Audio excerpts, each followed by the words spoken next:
As Afghanistan fades from the headlines, the International Rescue Committee is staying in the country to prevent a full-scale humanitarian crisis, as well as working across the United States to resettle many of the thousands of Afghans evacuated last month. Learn more about how U.S. communities are coming together to welcome Afghan refugees, and how the IRC is planning to keep health, education, and financial services running for women and children across Afghanistan. Visit rescue.org/help Afghanistan to find out how you can help. From the New York Times, I'm Michael Barbaro. This is The Daily.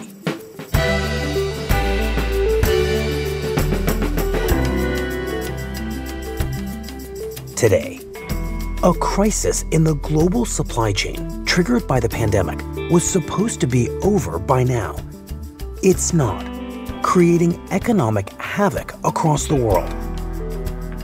Sabrina Tavernise spoke with our colleague, Peter Goodman, about why that is and what the crisis looks like at a single port.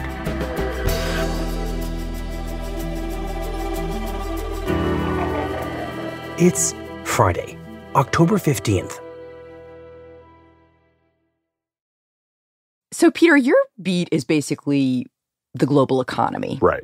And for months, we've been hearing about all these shortages. You know, construction materials, office chairs, diapers. And you've been trying to figure out why this is happening. Right. So where did you go to investigate this?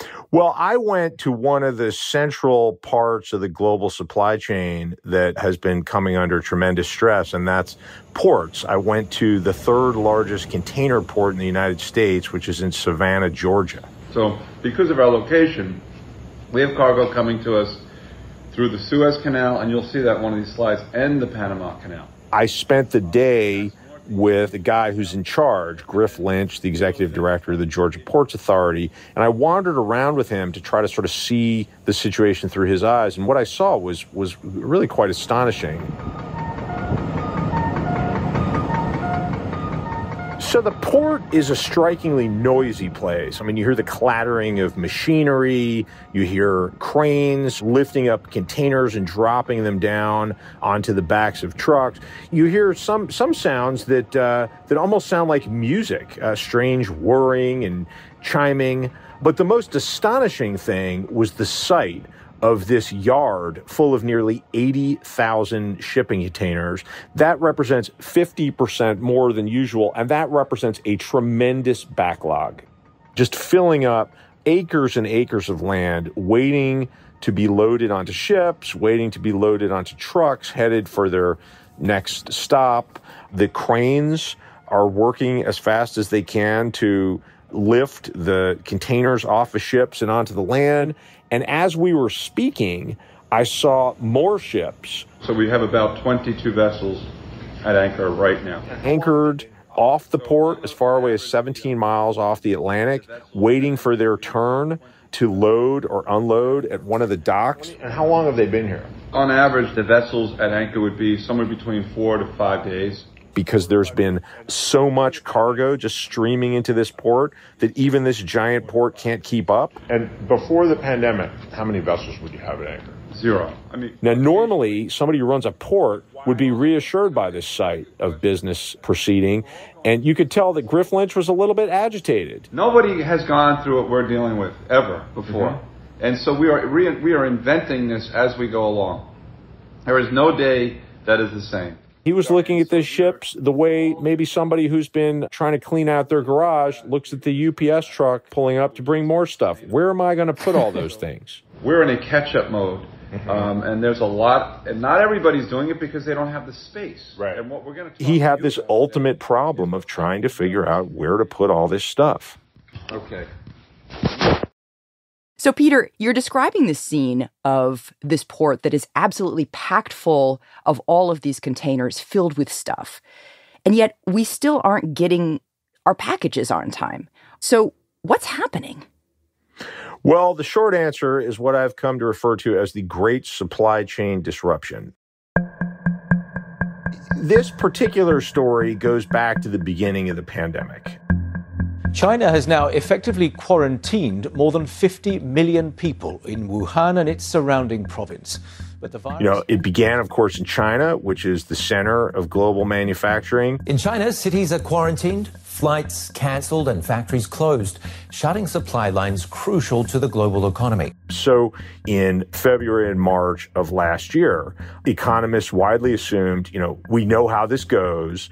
The economy's shutting down in order to choke off the pandemic, and that's going to mean a tremendous loss of commercial activity. The longer factories and businesses in China remain closed, the more production will be affected too, and this will ripple out to suppliers and customers outside China. Companies and shipping companies as well responded by cutting capacity. Factories stopped making stuff. A number of international companies have closed down their operations in China as the coronavirus continues to impact the economy. The companies that buy things made in factories cut their orders. American companies doing business in China, including Ford and Apple, have closed factories and retail locations because of the outbreak. Supply chains for products from cars to smartphones are disrupted. Shipping companies assumed that there'd be a dramatic downturn, which is what happened during the global financial crisis more than a decade earlier. And so they waylaid ships. They said, we're not going to need these ships. They canceled routes, and the productive capacity was sidelined. That turned out to be a tremendous mistake. So turns out we were all stuck at home and we weren't going to offices, which means, we weren't going to the sandwich place on the corner. We weren't going to shopping malls. We didn't need popcorn at the movie theater anymore. But it's not like life stopped. Suddenly we're outfitting our homes into offices. We're having to entertain our children who are cooped up and not going to school. So we're buying, gaming consoles, baking equipment. We're outfitting our basements and attics into gyms. So we're buying exercise equipment as well. And this produces a surge of orders for factory goods, many of them, if not most of them, made in China. But there's just one problem with this. We discovered that there aren't enough shipping containers to carry all these products from Chinese industrial cities to ports in the United States. Why? Why aren't there enough shipping containers? Well, maybe there are enough shipping containers, but they're not in the right places. Let's remember there had been this tremendous need for PPE, face masks, surgical gowns to protect first frontline medical workers, and then every human being trying to go about their lives in the midst of a global pandemic. A lot of this stuff is made in China. And so China is suddenly sending out staggering volumes of PPE to points around the globe. Now, most of the shipping lines traditionally go from places like China to the wealthiest markets, which tend to do most of the consumption. So there's lots of ships that are going from Chinese coastal cities to North America, to Japan, to Europe. Suddenly, shipping containers full of PPE are going everywhere. They're going to West Africa, they're going to East Africa, they're going to South Asia and to Latin America. And these are places that don't traditionally have that much stuff to send back to China. So these shipping containers are piling up in places where they aren't typically in large volumes. At the same time that in the busiest ports in the world, in China, there are no shipping containers. And so factory goods are getting made and there's no container to put them in. So what happens? What's the effect of this system being disrupted so fundamentally like it has been? Well, there are delays in the arrival of all sorts of goods, and we get a lesson in just how globalized we really are. Because at first, you need a new pair of Nike running shoes, maybe the model that you want isn't available. But we then discover that it's a lot more complicated than that. So imagine a paint manufacturer in Delaware who has a recipe involving 27 different chemicals, and one of them comes from China. So that paint manufacturer might have all the other chemicals they need, but they can't get that one in. So they can't make paint. And as a result of that, the contractors can't buy paint. So the customer who wants that particular shade now has to pick some other shade, or the job is delayed. Oh, and by the way, at the same time, there's a tremendous shortage of lumber because the same supply chain problems that are afflicting chemicals are hitting lumber as well. So as a result of this, you have construction workers, maybe they can't work today because the materials they need to do the job aren't available. So they're now out of work, which is sidelining some of their consumption. So the effect of this is to repress economic growth, which delays the recovery that we're all waiting for amidst the pandemic. So it sounds like because so much of the economy has come to really rely on the global supply chain, when any little piece of that gets messed up, it has huge ripple effects all the way through the economy. Yeah, that's right.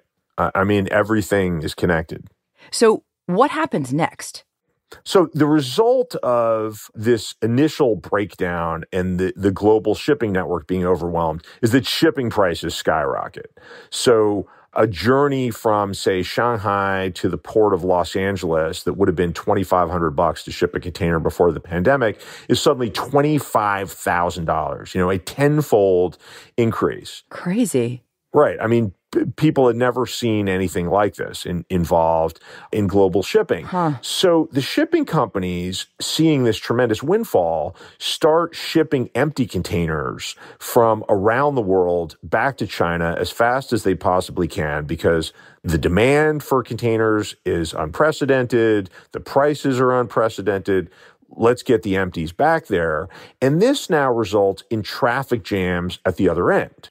I mean, worldwide, if you count up all the ships and the number of containers they're able to carry, 13% of the total number of containers the world shipping fleet can carry is just stuck somewhere, waiting to pull up to a dock, but they can't. It is a huge traffic jam in the global shipping supply. Yeah. I mean, this is why Griff Lynch has the mother of all logistical problems. He's got this yard that's full, but the companies that own this cargo he's offloading are often leaving it there. They're not coming to pick up their stuff. But why aren't they picking it up? Because their warehouses are full. Because they are so overwhelmed by their own backlog of orders. And in some cases, with the Christmas season already upon us and the knowledge that there are all these supply chain problems, businesses big and small have been ordering well in advance and in excessive quantities. And the result of that is to further swamp the system. So they're essentially using the Port of Savannah as a giant storage area. Why are they ordering stuff from China if they don't have a place to store it? And why don't they have a place to store it? Well, there are a lot of answers to that question. In part, there's a shortage of truck drivers. Driving a truck has gone from what a long time ago was a good way to support a family at a middle-class standard to a job that, as Griff Lynch put it to me, no parent would ever suggest that their child go into. But there's also, a big picture element that we need to reckon with. And that's that for really 4 decades, publicly traded companies have been under tremendous pressure to go as lean as possible. We've been living through a time when so-called just-in-time manufacturing has been the mantra. Instead of the old days where if you're an industrial company, you make lots and lots of stuff, you pay to keep extra products in warehouses, which involves, paying electrical bills, paying people who work in warehouses, paying to produce stuff that you're not going to sell anytime soon. And we've shifted to this reliance on global shipping and the internet and increasingly sophisticated algorithms that can predict what the demands will be. If you're General Motors or Ford, you can predict with great regularity in normal times, like how many carburetors am I going to need, for this particular model of SUV, rather than stick it in some warehouse, which entails costs. I'll just rely on ships to bring it from my factories in China using the shipping fleet, which is reliable, and it'll arrive just as I need it. Publicly traded companies are answerable to shareholders. And $1 that they spend warehousing a part as a hedge against some problem in the global supply chain, well, that's $1 they can't use to pay a bonus to the executives who run that company. That's $1 they can't use to pay out in dividends to shareholders. So, Peter, what you're saying is that companies now rely on being able to get stuff quickly from all over the world because of the global supply chain and shipping. Right. And so instead of spending money on storing things in warehouses, you're giving that money to shareholders in the form of dividends. You're using that money for other things. That's right. You're using that money for fun things like making share prices go up instead of for not fun things like worrying about bad things that could happen and having a backup plan. But it sounds like when one piece of the chain breaks, the whole thing falls apart, which means it's actually pretty vulnerable. Right. And it also means that at the port in Savannah, they're drowning in containers. Yeah, I mean, this is Griff Lynch's great lament that his port is now serving as a kind of purgatory for goods that don't have another place to go. So, Peter, is this going to pass? Even though it doesn't feel like it, the pandemic will at some point eventually end. What will happen with this problem? Will it go away, or is it with us for the long term? Well, if you had asked me that early this year, I would have said conventional wisdom has it that the global capitalism will do what it does really well. It'll take its cue from the market. Eventually, shipping will catch up and we'll be back to normal. But that no longer seems entirely assured. And a lot of people now worry that this is a situation that could be with us for quite some time.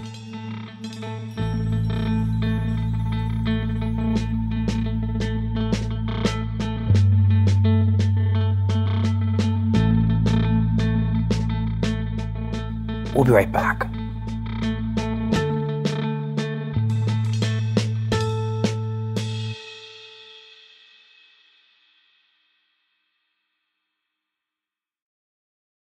After years in athletic apparel, RevTown's founders decided to take the best parts of workout clothes, think comfort, flexibility, and durability, and apply them to denim. Made from a proprietary blend milled in Italy and infused with the same stuff used in yoga pants, these jeans can do it all. But don't take our word for it. Try them for yourself. RevTown jeans are delivered to your door, which means no retail markup. Just great jeans at a fair price. To see for yourself, check out www.revtown.com/daily and get free shipping. That's www.revtown.com/daily.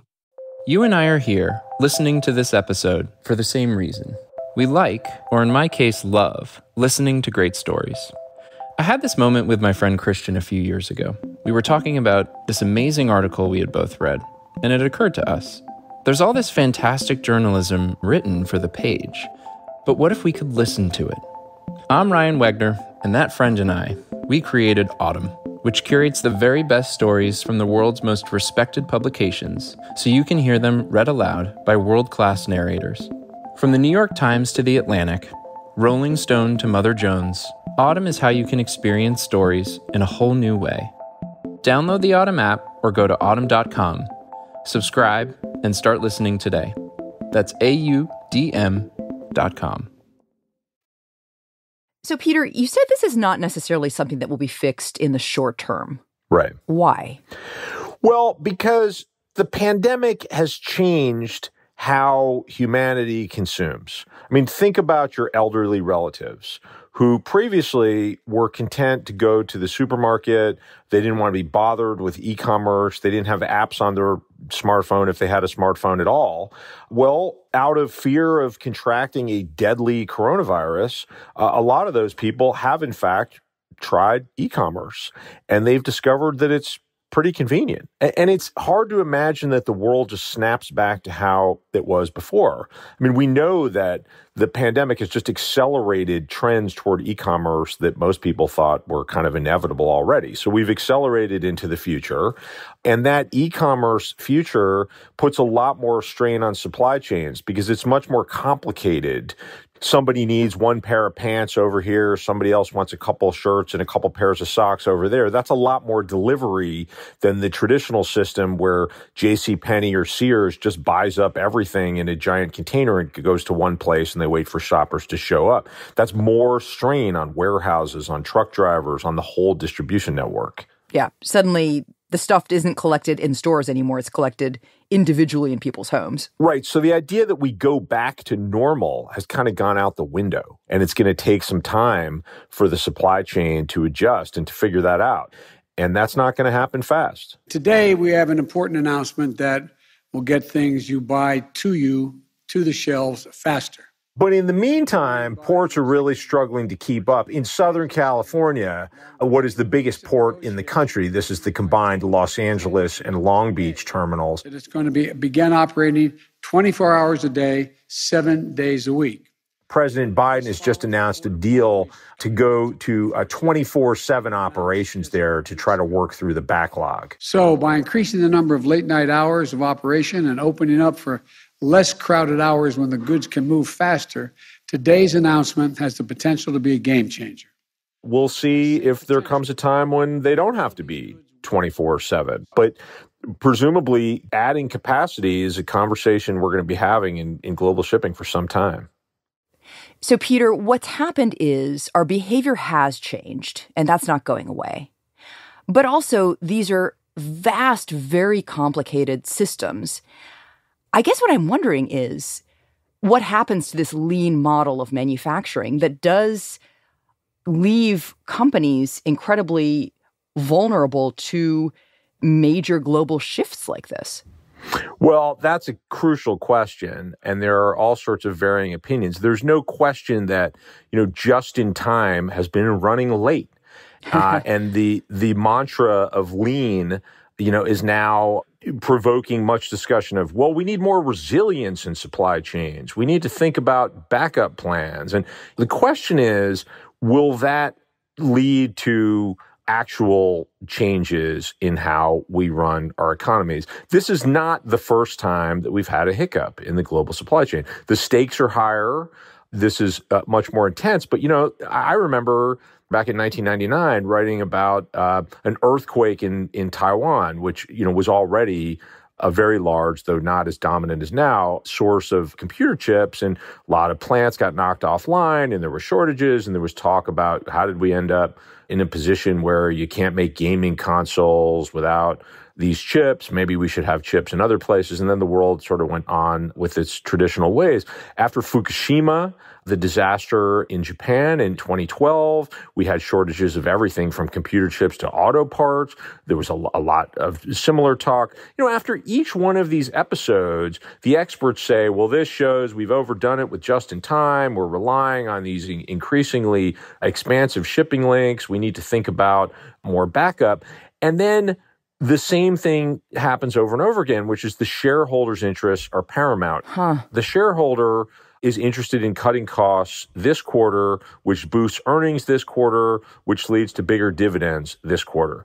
Now, this time we've experienced something that is so comprehensive and has in fact been deadly. I mean, this isn't just, I can't buy a car because there isn't a computer chip. Again, we have had frontline medical workers dealing with the pandemic without enough PPE because we didn't make enough of the stuff and we didn't make it in enough places that we could rest assured that we could get hold of it when we needed it. This is true throughout the medical supply chain. I mean, there are vital things that have been made, according to the lean mantra. And so there's certainly a much more intense chorus for change this time. But boy, if there's one thing that's been a pretty good bet in the decades that most of us remember, it's that the shareholders' interests are paramount. So moreover, the shareholder is allied with the consumer interest. And in what way, Peter?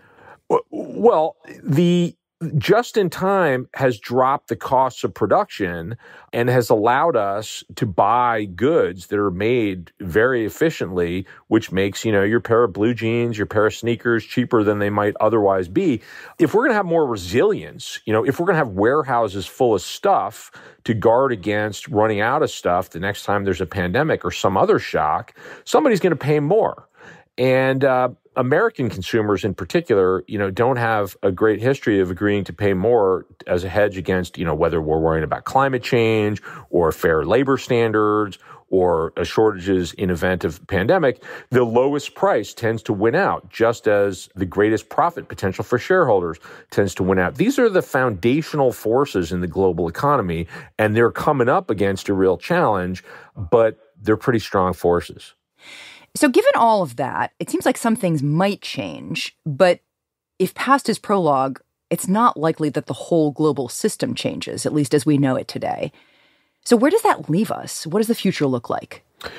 The future looks a lot like the world that we've become accustomed to speeded up, which is to say the inequalities that were with us before the pandemic are likely to widen in many key ways. I mean, there are some obvious winners here. The shipping companies are making extraordinary amounts of money they are catering to the highest paid customers. I mean, if you're Home Depot or Target and you got to get your stuff from China to your markets in the United States, you're able to pay these extraordinary costs of shipping. In some cases, actually, these companies are chartering their own ships.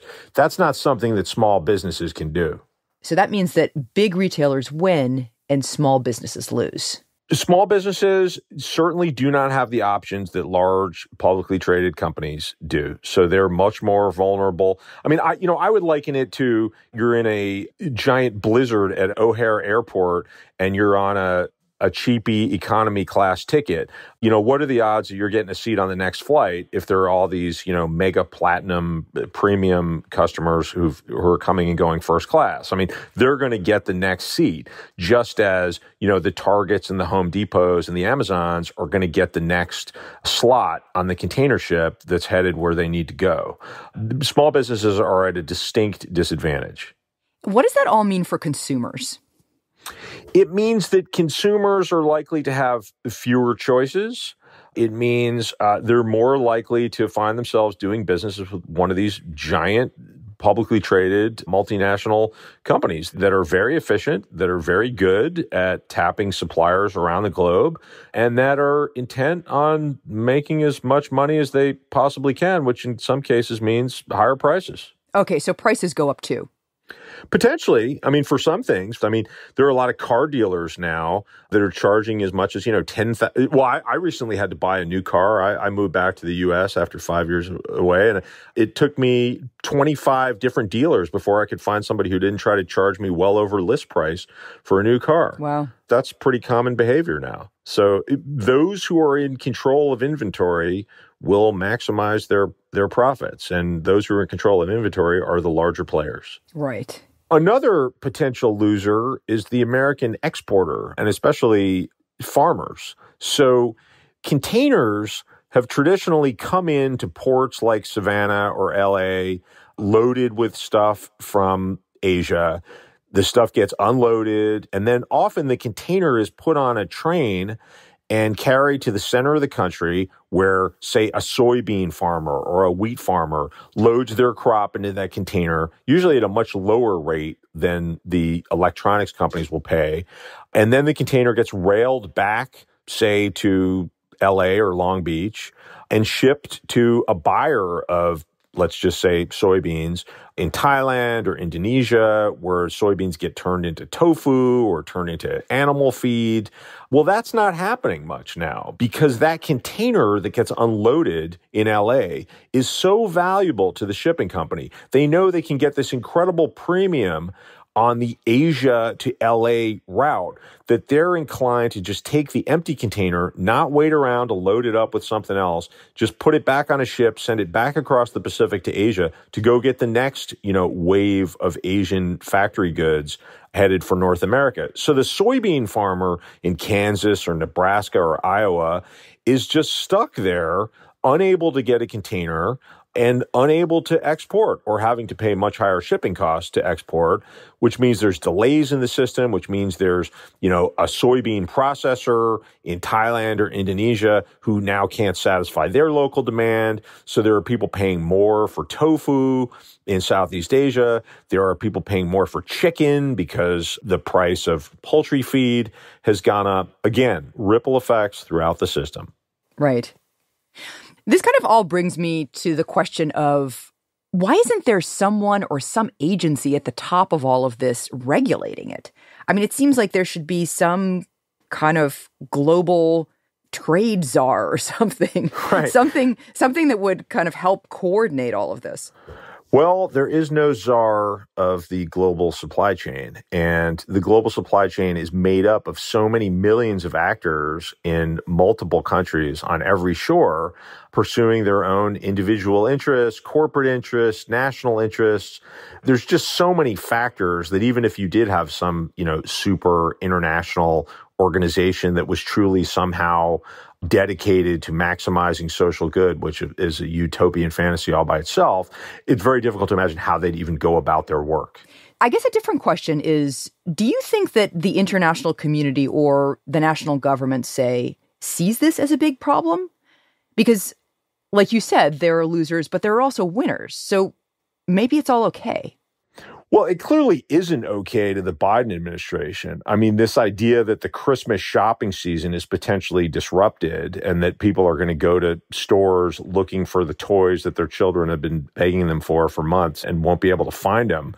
That's a problem. We've got economists downgrading their estimates for economic growth. This is a worldwide problem. This means people's fortunes are falling, or at least not rising as much as we'd hoped.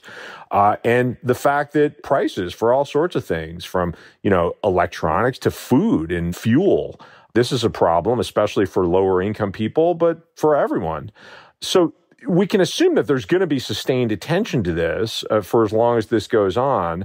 And it's really a reminder that many of the problems that have decisive force in the modern day global economy are just much bigger than any single actor, any national government, any company, no matter how powerful, can possibly address by itself. I spoke recently to the CEO of a very large clothing brand based in the U.S., whose whole business model has been about, designing clothes in the U.S. while relying on factories, first China, increasingly Vietnam, to make their stuff. And he was just incensed that, as he saw it, the shipping companies are profiteering on the pandemic, charging prices that are just extraordinary. And he was just fulminating that, the feds ought to bring down the fist of God on these shipping conglomerates. Well, guess what? These conglomerates are not American companies. They're all beyond our borders. So what we're all of us experiencing now is a reminder that no one is fully in charge. No one can fully influence many of the key forces that shape the nature of the world that we're living in. And inequality, especially, is a force that's beyond the realm of any actor. And of course, there are profound winners in inequality who influence governments. But not even the largest economy on earth can ultimately tame the great supply chain disruption. It feels like this story is another example of the pandemic exposing and really kind of deepening those vulnerabilities and inequalities that already existed in the system. Yeah, that's right. The pandemic has exposed the vulnerabilities and has placed the best capitalized, most sophisticated companies in a position to adapt much better than everyone else. So it is likely that the post-pandemic economy will feature more giant companies with sophisticated supply chains, access to global shipping. Those who are set up to weather this best are the ones who are winning to begin with. And it's fair to assume that the winners of all this will be those who already won.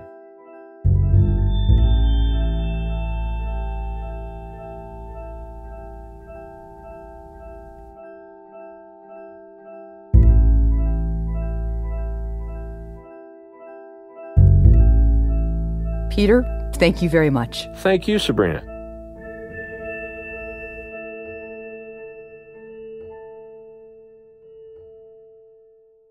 We'll be right back.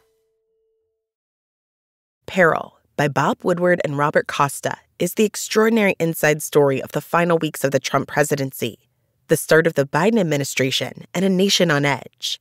Sourced from hundreds of interviews and thousands of secret documents, Peril is the most complete and authoritative account of the 2020 election and its aftermath, including the events of January 6 and the tense transition of power.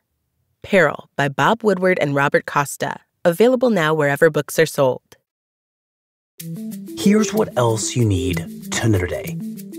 On Thursday, a key federal advisory panel recommended a booster dose of Moderna's COVID-19 vaccine for people 65 and older and for adults at high risk of severe illness. The recommendation mirrors the FDA's criteria for the Pfizer-BioNTech booster, which was authorized in September. But in the case of Moderna, the panel recommended a half dose of the vaccine for the booster, which may limit its side effects and make more doses available. And the House committee investigating the January 6th attacks on the U.S. Capitol said it would move to hold Steve Bannon, a former Trump administration official, in criminal contempt for not complying with the committee's subpoena. Bannon has refused the committee's request to turn over materials related to January 6th. By holding Bannon in contempt, The committee hopes to discourage others from defying its requests.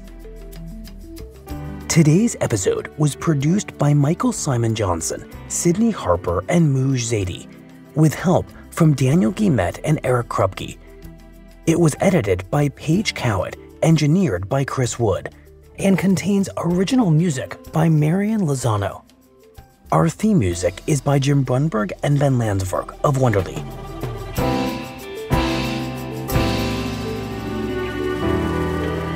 That's it for the Daily. I'm Michael Barbaro. See you on Monday.